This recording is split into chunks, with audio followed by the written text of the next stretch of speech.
what's the difference between Xpress AI and other AI agent companies? Yeah, that's a good one. So Xpress AI's focus is mainly on that automation part. We want to get agents to be connected to the systems that your employees are currently using, and then they intelligently kind of 24/7 do things in that you've told it to do, essentially. A lot of other companies are focused on that assistant. So it's an AI, and then you're using the assistant, and it responds to you. And that means that when I use OpenAI or Anthropic, maybe me and that agent has had a good conversation, but nobody else in the company knows about it.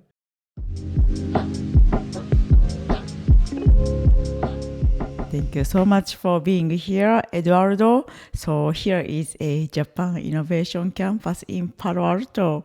Yeah. When did you join this campus? I joined the Japan Innovation Campus in October of last year. So they have essentially they have a period where they accept applications from Japanese companies once a year, and they did it the first time 2 years ago, and then last year I applied and I got in, and they'll be doing it again this year on October as well. I see. So every year we have to apply again. Yeah, exactly. And the companies who do come here, they get to use the space for 1 year. And then at the end of 1 year, they can, reapply to extend it one more year. So in general, you can use the space for 2 years after you apply. The first question. Could you please introduce yourself, Eduardo? What do you do in Bay Area? So I'm the CEO of a company called Xpress AI. I created the company in 2020 to help companies kind of leverage AI in their core business. So that's been our mission pretty much from day one. And what we do currently to enable that mission is to build a agent platform that allows you to create agents that work as artificial intelligence coworkers. So they're running 24/7, and you can interact with them on Slack, like you would do with people, and then they work with you. So it's kind of like a ChatGPT, but even better. You don't have to always talk to it. It can actually ask you questions and things like that. So by leveraging that and integrating it with the apps that your application uses, you can kind of have AI workers in your company, and that's what we're aiming to do. I see. Thank you. Your office and also customers, clients are mostly Japan. Yeah, we have a few customers in Japan. Some of our largest enterprise customers are in Japan. We did start the company in the Hyogo area in 2020, and now we're expanding to the US because we have users pretty much all over the world now. So, talking to people in Europe and India and China and as well. So by creating the US office, we can more easily reach more customers here in the US and abroad. Thank you so much. Okay, let's deep dive into about Xpress AI. So could you please tell us about who is the kind of target user and what is the example of use case? Yeah. So Xpress AI is essentially the UI itself is made for kind of like IT department level users, so slightly technical, but not necessarily experts in AI. So with Xpress AI, you can have a goal of let's create an agent that takes meeting notes, and your IT team at your company can build a workflow. Whenever there's a meeting, there's a transcript, and the transcript is summarized, and that's shared in for example, Confluence or Slack at the end of the meeting. And so that leverages the LLM to summarize, extract action items from those things. But then you can take it a step further, because since it is an AI, it can kind of do more than just summarize. You can have it now compare that with last week's action items and prioritize what's going on. You can get it to be a little bit more interactive with people. And also you can connect it to a memory. So The ideal kind of use case there is you have like internal apps, like extracting data from invoices or contracts, meeting notes, these kind of things. You can easily deploy agents that do this work that isn't really anyone's job, but somebody has to do it type of thing. I would say that's like one of the best use cases for it right now. A lot of companies see ChatGPT and they want to also kind of have AI in their company. So with Xpress AI, the IT department becomes the savior, right? Like they say, we need AI to do this, or we want to reduce, like for example, let's say you want to tackle customer support. So you can make an agent that listens to the customer support emails, looks up information in the customer support database, and sends a response to the user, or just prepares a response for the customer support team. And it's really easy to kind of implement that kind of system.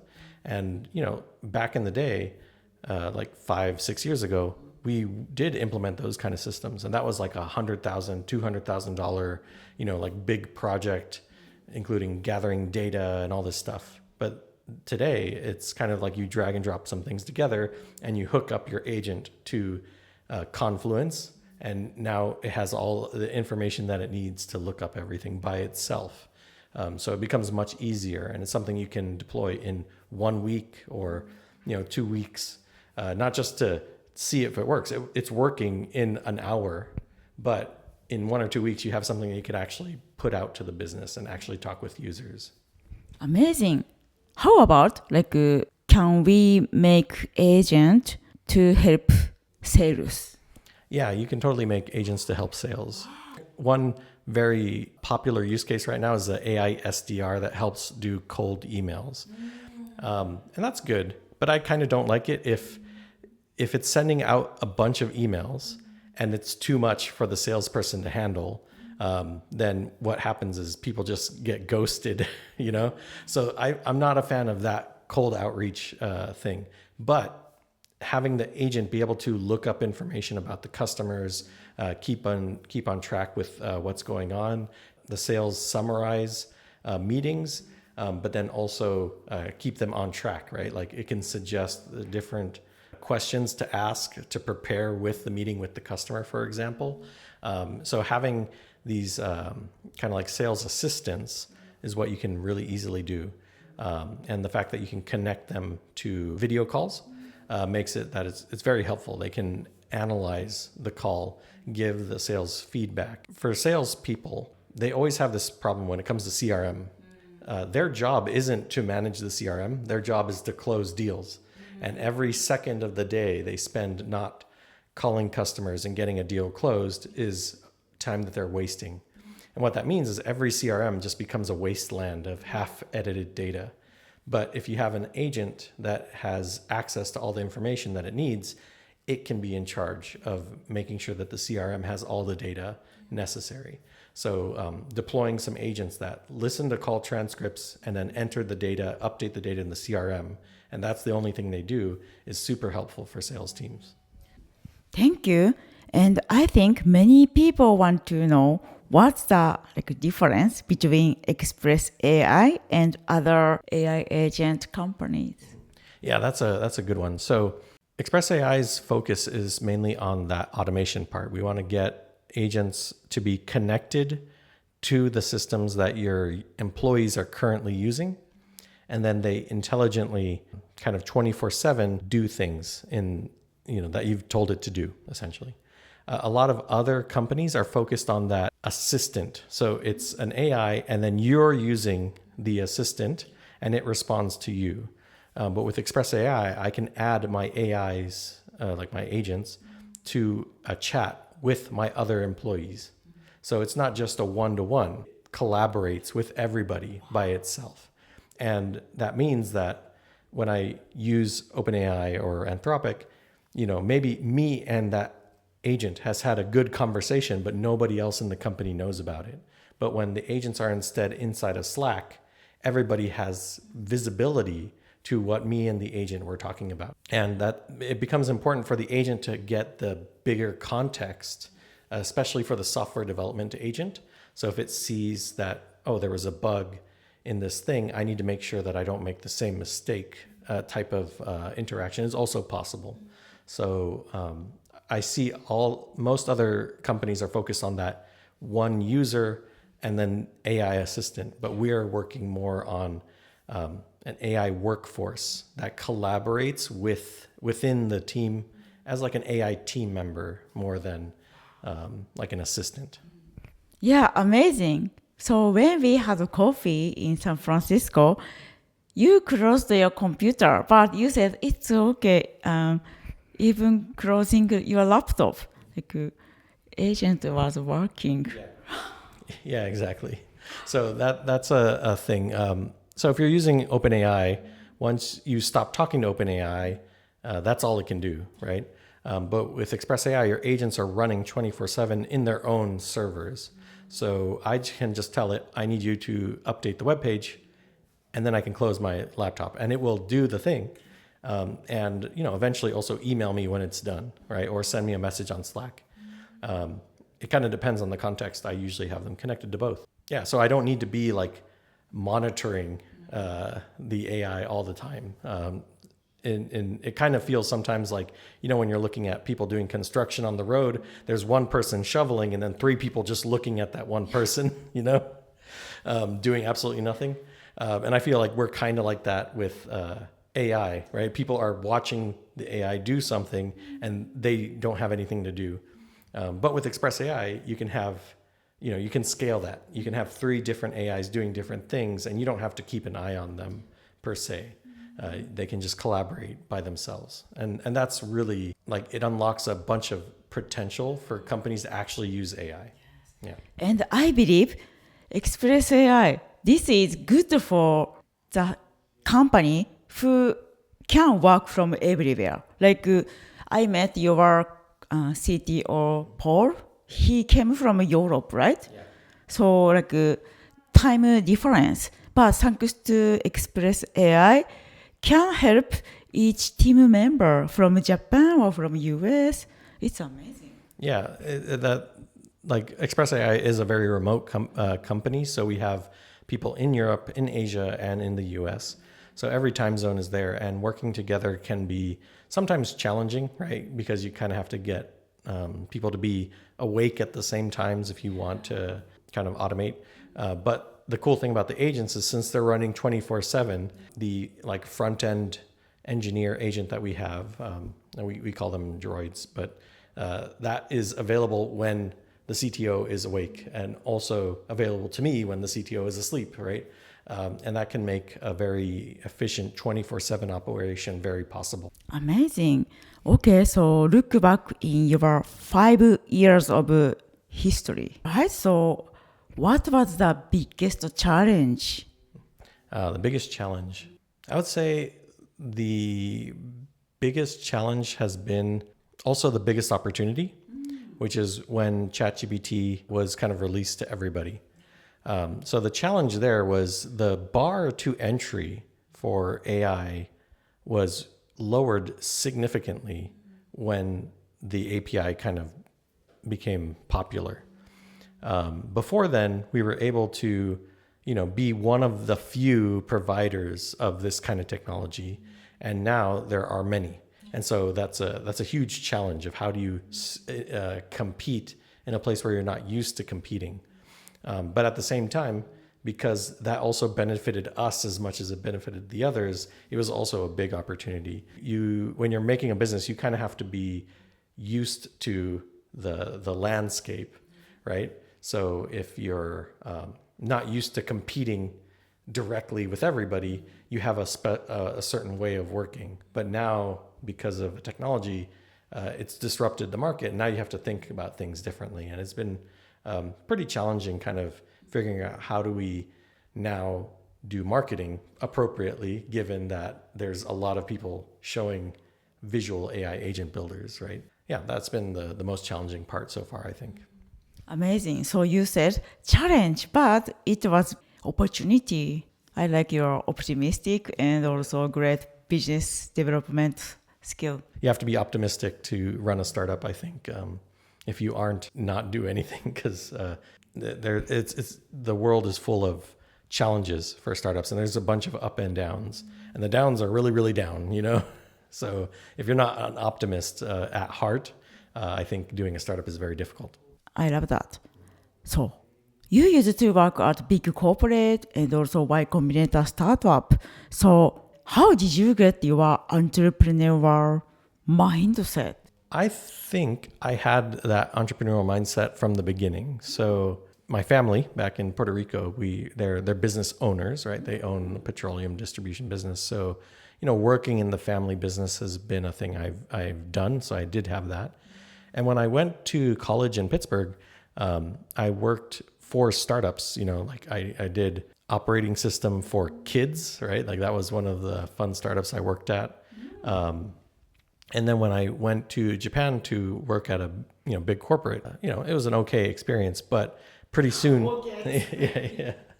yeah. I mean, I learned a lot, right? Like because it's very different than the startup world, and the Japanese corporate world is very different from the American corporate world.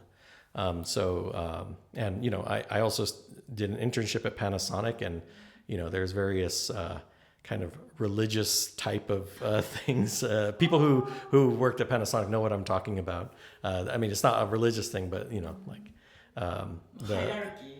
Yeah, like so. For example, in Panasonic, they have rituals for instead of like a stand-up. There's like Matsushita Konosuke, the founder. He had these 7 principles. I think there's actually 14. I knew it. Yeah.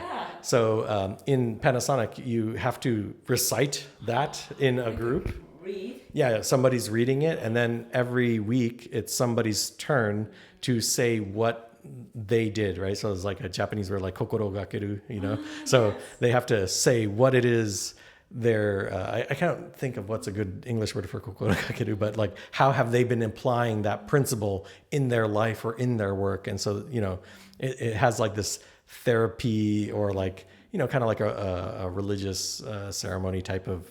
like we said, like something ism.